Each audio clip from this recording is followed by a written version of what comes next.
Good afternoon and welcome to today's Industry Week Book Club. I am Jill Jesko.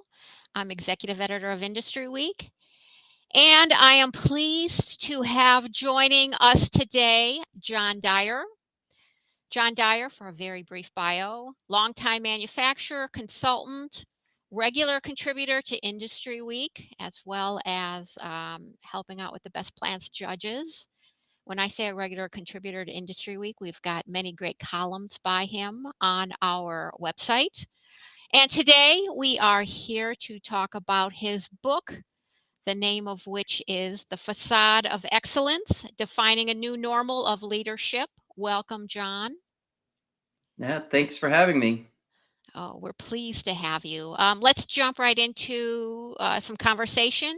And how about we start with, can you tell us a little bit what the book is about and more specifically, even what is meant by the facade of excellence? All right, I'd be happy to. There are several companies out there that have tried implementing team-based improvement like Lean or Six Sigma that have either done it the wrong way or did it and it wasn't sustainable. And so this book tries to shine light on the fact that there is a right way to do these things and several wrong ways to do this. And in fact, I've toured many, many plants in my career, and it's amazing to me how many factories that I have visited where they have talked about how great they are at doing lean. And then when you're walking through the factory, it doesn't take long to start peeling back a little bit of the facade to realize that it's all fakery. I'll give you some examples. Like, a lot of factories use the andon lights, the red, yellow, green lights to indicate if things are running smoothly. And you look down the aisle and everything is green. It looks great, right? But then when you start talking to some of the operators and you say, hey, uh, what are these lights for? And what happens when you flip it to red? And the answers that you get are, oh, I don't even know what those lights do, or we've never used them, or when I flip it to red, nothing happens, nothing changes. Then you know that that's just window dressing and they're not really being utilized correctly. Or you'll see a Kanban square on the shop floor for one pallet of parts, and there'll be 10 pallets stacked there on it or all around it. And so you know that they're not really adhering to the proper steps of doing Lean or Six Sigma. So this book tries to bring light to that and then explain why that kind of thing happens and what you can do differently. Well, why does that kind of thing happen? Well, it starts with leadership, and that's why the defining a new normal of leadership. For 100 years plus in industry, we've been taught that leaders have to behave a certain way. And in fact, even to today, many companies reward that bad leadership behavior. Things like firefighting and using fear to get people to do things, or feeling like you have to micromanage people. In some organizations, that's rewarded. That's, kind of like, wow, we need to promote those folks. When in fact, if you really want to do team-based improvement, you need the exact opposite approach. What can we do to help? What can we do to coach? What can we do to mentor the people who are working closest to the process that can be empowered to drive the improvements and the root cause fixes themselves? So you just mentioned the word team.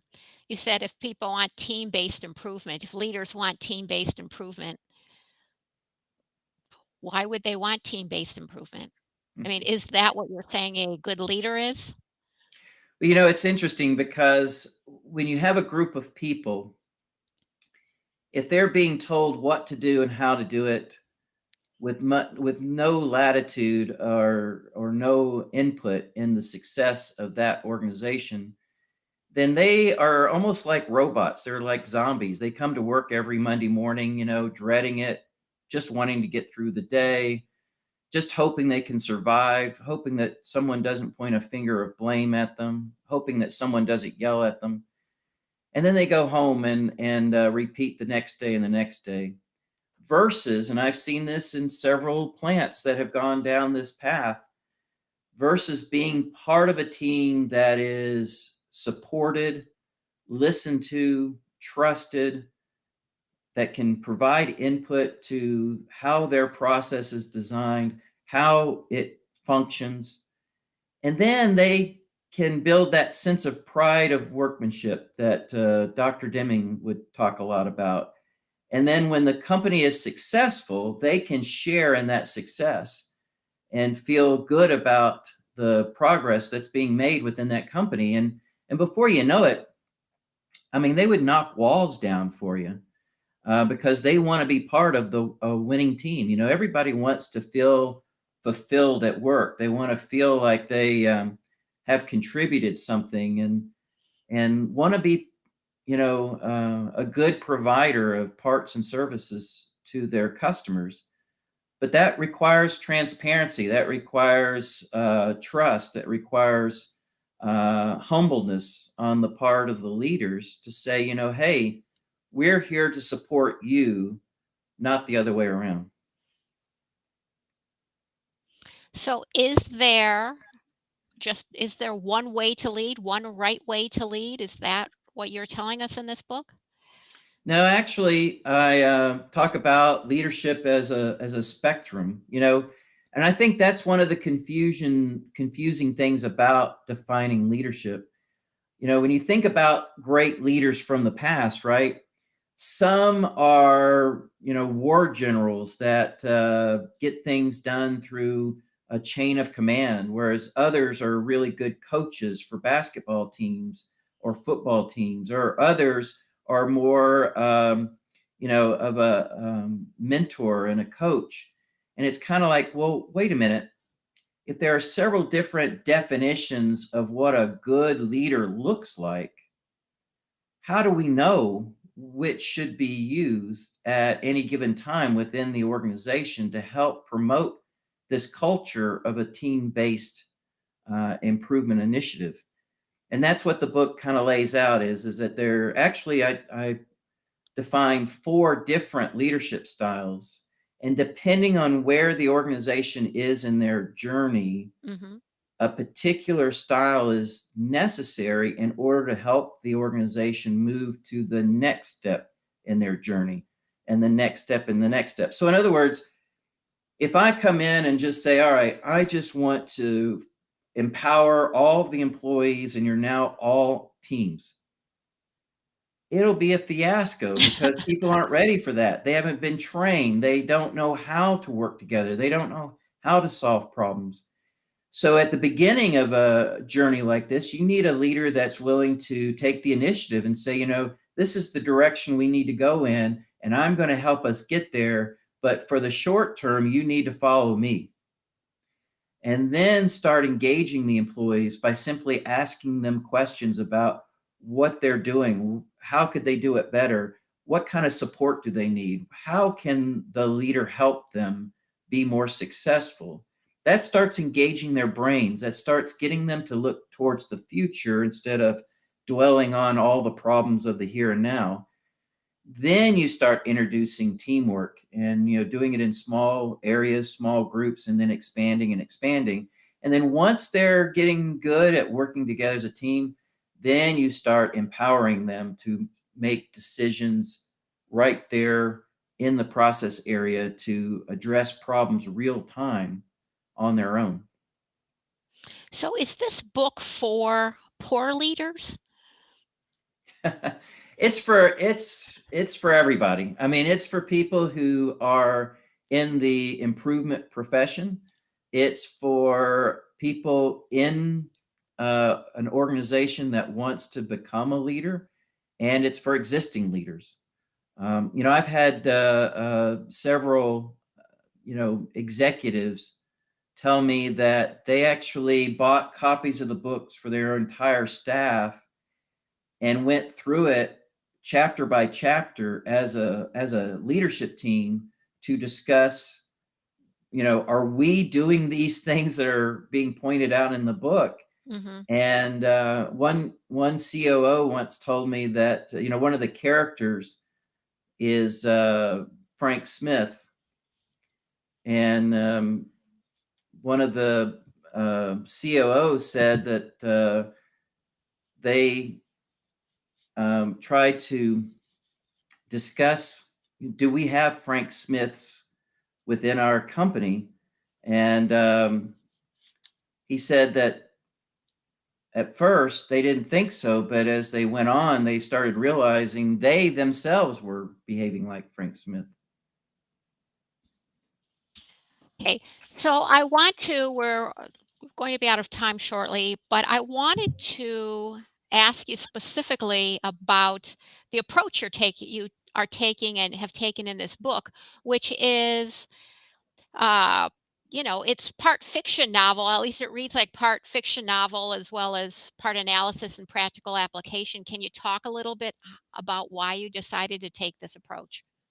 Yeah, one of my favorite books early in my career was The Goal, and that's the author Goldratt took that same kind of approach. And I think, it's funny because, people who have read The Goal, when you mention Herbie as being a bottleneck, they know exactly what you're talking about. As the scout troop as they were on a hike, and Herbie was the slowest kid, and he was the bottleneck, and he used that to help illustrate the impact of constraint management. So I've throughout my writing career and several of the articles I've written for Industry Week kind of take this same approach.